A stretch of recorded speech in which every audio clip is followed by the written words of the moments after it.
Hi, welcome along to Arsenal Fan TV's Transfer Daily. And wow, last night that was a really tough game. So glad that we got through in the end. It wasn't easy by any means. A very tough game indeed. And you've got to say a very good defensive performance by Arsenal by managing to keep Besiktas at bay, especially when down to 10 men. And you know, you look at the stats, you know, they didn't actually have a shot on target. It was very nervy for Arsenal because you always knew all they had to do is get one goal and they've got that away goal and they're through. But we held out, and a fantastic performance, I felt, by Alexis Sanchez, scoring his first goal for Arsenal. What a massive goal. I mean, that goal just repaid a load of his transfer fee. And we're through. We're through to the next round of the Champions League yet again, 17th year in a row, and it's absolutely magnificent for the club. Now, what does that do to our transfer policy? We know, and we got it confirmed last night, that Olivier Giroud is out. He's not going to be back until at least December, so that means we probably won't see him until Christmas. I mean, what is it with this club and injuries? I have to start wondering if we're cursed or something. I was looking at a team last night, and you look at the main players for the team yesterday. All right, Ramsey was out, suspended, but also Theo Walcott injured, Giroud injured, Mikel Arteta injured, Gibbs injured. All players that would have started. I mean, it was just absolutely unbelievable when you just look at the injuries that we just seem to always get to key players. But Giroud's going to be out now. The question is Arsene Wenger going to buy a striker? And if you listen to his press conferences yesterday, he seems to be suggesting that he's happy with what he's got.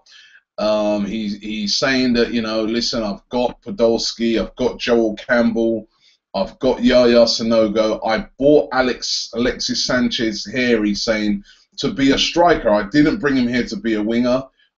He used to play as a striker when he was at Udinese. He didn't really at Barcelona because obviously they got Neymar, they got Messi, etc. But Arsene Wenger is saying, I bought him here to play as a striker. And yesterday he scored. But is he an out-and-out striker? We don't know. Is Arsene Wenger also sort of saying this as a smokescreen because he intends on trying to bring in a striker, or is he going to stick with what he's got? And it certainly seems that, you know, he seems to be leaning towards him trying to stick with what he's got, which most Arsenal fans think would be a big mistake, despite a great performance by Alexis Sanchez last night. Now, we have been linked with a striker today, a new striker that we haven't been linked with over the past couple of weeks, and that is Mattia Destro. He's an Italian player, plays for Roma. Only 23 years of age, had a good time scoring last year. 18 goals, 13 goals in 20 games, so that was a good ratio. And apparently his agent is saying that Arsenal have been in talks with him to sign him. Another agent coming out, one just like we had yesterday with Zigic's agent. He's saying that Arsenal are in talks to sign him. This guy has been looked at by other clubs. We understand that Chelsea are also very interested in signing him as well. But he is a striker that Arsenal apparently are in talks with and are looking to bring into the club. It's also been reported that the Arsenal target, William Carvalho, who we've been linked with for weeks, that Manchester United are apparently interested in him again. Manchester United, of course, another club looking for a sort of holding midfielder. And Carvalho, whose price has dropped right down from their sort of starting price where they was after about £35 million, his buyout clause, etc. Apparently Sporting Lisbon, who basically are skint at the moment, are willing to lower their price right down from something between 20 to 25 million. A lot of the clubs still think that's too high for a player that is still unproven, looks to have it all, but is still unproven. But Manchester United apparently back in for him. Arsenal have been interested in him. It's really going to be interesting to see where Carvalho ends up. Another player that Arsenal apparently are in talks with at the moment, according to RMC, a French media outlet, and another player that we've been hearing about for a couple of weeks is Adrien Rabiot. More of a box-to-box midfielder, plays for PSG, but can't seem to get, burst into that starting lineup, which is very difficult to do at PSG with all the superstars they've got. He wants more first-team football, and Arsene Wenger is a big admirer of him and is very, very interested in signing this player who burst into the PSG first team at the age of 17. So to get into that team at that age, you've got to be a decent player, very well thought of. Can, many people say, can play as a holding midfielder, and can also drop in as a defender. Now, it was interesting to read yesterday that from David Ornstein, who's one of the BBC reporters who always seems to have some decent information on Arsenal, and he was suggesting that he thinks Arsene Wenger might go for a player that can play both as a holding midfielder and as a defender. So if that is the case, that he might just look for one player that can cover both positions. Rabiot may be a player that might fit the bill.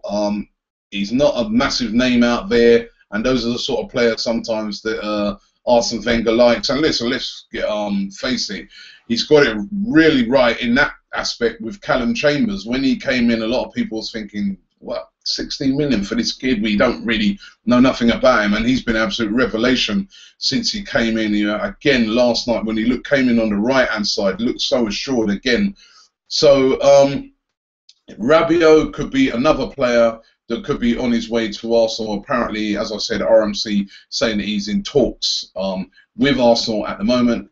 And finally, to tell you about Joel Campbell, who lots of clubs out there seem to be hovering around. We've heard that AC Milan are interested in him, Galatasaray are interested in him. We're now hearing that Benfica are interested in him as well. Now, could it be that Arsene Wenger might say, right, go after a striking target and let Joel Campbell go? Or is he about to give Joel Campbell his chance? He did play as a striker, Joel Campbell, in the World Cup for Costa Rica. So would Arsene Wenger be willing to give him his chance? Certainly, if Wenger sticks to what he's saying, a lot of these strikers that are at the club are going to get a big chance. And I think Giroud is going to be a big miss. I think a lot of fans who've slated Giroud over the past year or whatever are going to sort of realise just as how important a player he was. It sort of reminded me of the situation of when, years ago, when we used to, doubt many players. And one of those players I remember was Gilberto Silva. A lot of fans used to really doubt Gilberto Silva, wonder what was the point of having him in the team, until he was out injured for a few months, and then we realised just how important he was. And I think Giroud might be that type of player. But will we sign a striker?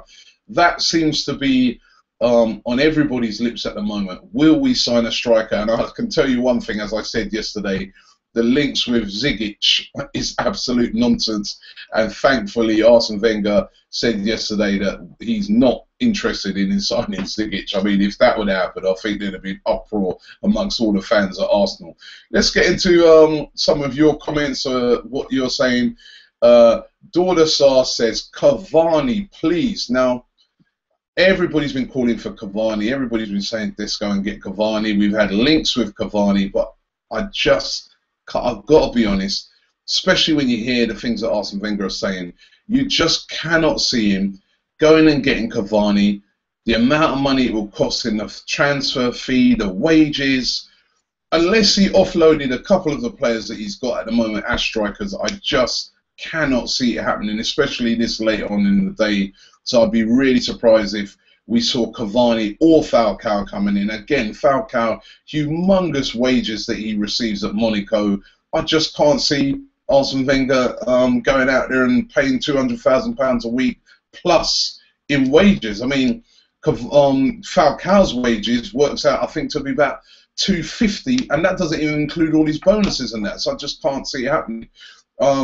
Mirage S says, hi Robbie, a backup centre-back, a CDM and a striker at least. Who do you think we can get for each one? At least 2 or 3.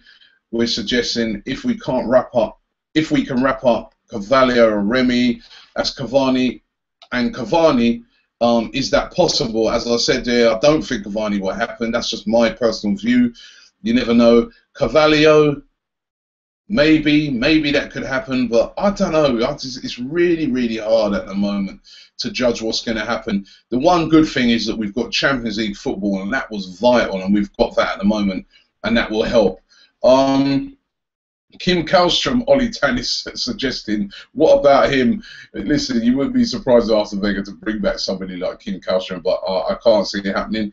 Antonio Rapicio says Cavani equals overrated, and he's not keen on spending that sort of money, excuse me, to bring him in. Adam Hawkins says, great performance yesterday. The Champions League draw is today. Robbie, who would you like to get in the draw? I think I'm going with some of those fans yesterday that said they want an easy draw. I really want to see us finish the top of our group for a change, not coming second in the group and then having to face a really tough game in that, you know, we've had it last season, you know, Bayern Munich and teams like that. We've got to finish top of our group. Arif Zulfa says, Welbeck wouldn't be too bad. He has the potential to become a great striker. He could be our Sturridge. Wenger has also said he's not interested in Danny Welbeck. I don't think Danny Welbeck is clinical enough. I think he's a good all-round forward player, but we've got enough of those, and he's not clinical enough, and he's not what Arsenal need. And I don't think Man United would be keen on selling him to us in case we did turn him into a good striker and they get egg on their face. Waterlange says we should go and buy David Dean. He wants to bring David Dean back.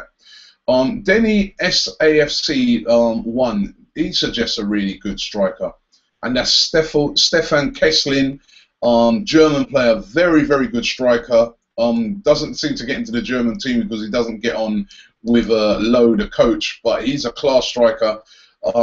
Surprised that we haven't heard him linked at all this summer. He is, though, getting on a bit in age, so maybe that probably wouldn't be why Arsene Wenger would move in for him. Vimal says we need a left winger, a CDM, a centre back, and Wenger won't address this for sure.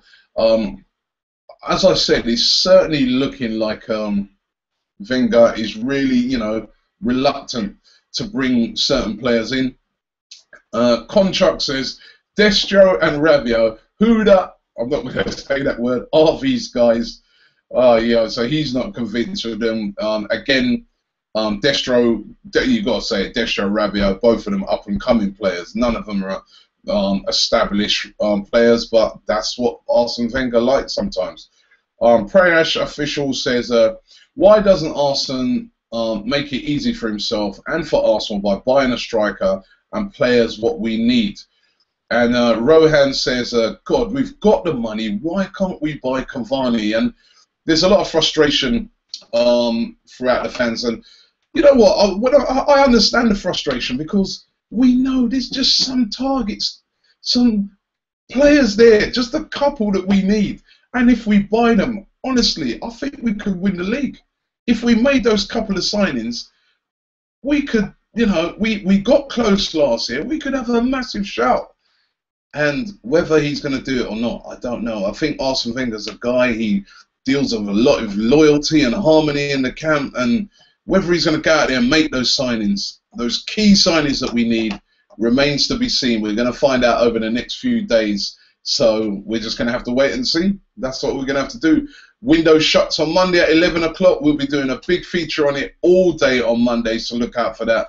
But we're just going to have to wait and see who Arsene Wenger ends up signing. And don't forget, today we're going to be covering the Champions League draw, so look out for that later on. I'll be doing a little live show around that to when the Champions League draw is going on, to tell you just exactly who Arsenal have got. But isn't it great to be in the Champions League again this season?